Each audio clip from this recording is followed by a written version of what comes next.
जी हाँ, नमस्ते नमस्कार प्रणाम दोस्तों। उम्मीद करते हैं कि आप लोग अच्छे होंगे।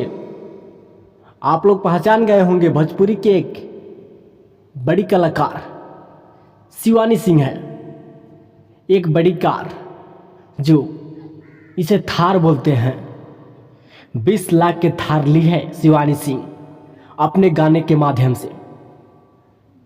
अपने दम पर आज थार ली है शिवानी सिंह, जिनके पास 1 रुपया नहीं था खाने के लिए। आज बताइए 4 चक्का जो थार कहते हैं, थार पर चढ़ रही है, जिनका उम्र सिर्फ 16 साल है। और बताइए इस उम्र में अपनी दम पर थार पर चढ़ रही है। भोजपुरी के नंबर 1 गायकी है, जिनका नाम शिवानी सिंह है। इनका गाना बहुत बड़े लेवल पर बज रहे थे। आज वही शिवानी सिंह 20 लाख के थार खरीदी है, जिनका नाम शिवानी सिंह है। 1 रुपया नहीं था कुछ खाने के लिए।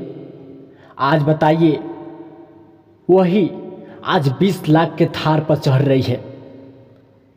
बताइए दोस्तों, शिवानी सिंह सोची थी कि मैं क्या खाऊं, मेरे पास पैसा नहीं है। आज वही शिवानी सिंह 20 लाख के थार पर चढ़ रही है। बताइए, बहुत संघर्ष लड़ी है शिवानी सिंह। अपना संघर्ष के लिए बहुत कुछ की है। अपना मम्मी पापा को सर ऊपर कर दी और गांव समाज के। आज शिवानी सिंह बड़े लेवल पर चढ़ गई है। शिवानी सिंह